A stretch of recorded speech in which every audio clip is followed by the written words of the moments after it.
عايز اقول لك ان هي قربت قوي. الناس الجميله اللي بتتابعنا، اولاد الاصول، الناس المحترمه اللي تعبت في حياتها كتير وعانت ومحتاجين يقوموا ومحتاجين يفوقوا. آن الأوان إن أنت تبدأ من جديد، آن الأوان إن أنت تبدأ حياة جديدة كلها فرحة وسعادة وأمل. أنتوا تعبتوا كتير وعانيتوا كتير وكنتوا تستحقوا التقدير، وفي النهاية إن شاء الله خير كتير ليكوا. أنا ببشركوا بالخير في هذه الأيام. كل حاجة حلوة ناديك، إن شاء الله الدنيا بإذن الله تضحك لك وتشوف الدنيا من منظور جديد. فعلا بعوض كبير، لأن أنتوا فعلا تستحقوا ده. ناس جميلة محترمة تستحق كل تقدير وخير.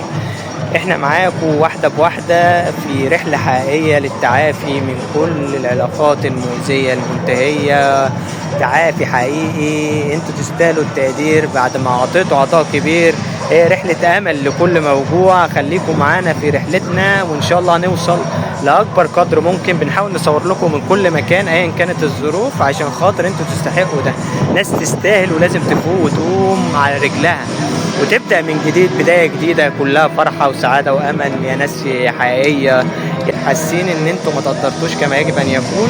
الفرحة جاية لك والعيشة الجميلة جاية لك بإذن الله، لأن أنتوا تستحقوا ده. يا ناس يا جميلة يا محترمة، يا اللي عانيتوا كتير وتعبتوا وشفتوا حياة صعبة كلها وجع وألم، وأقرب ما ليكوا وتأذيتوا وقدرتوا تقوموا.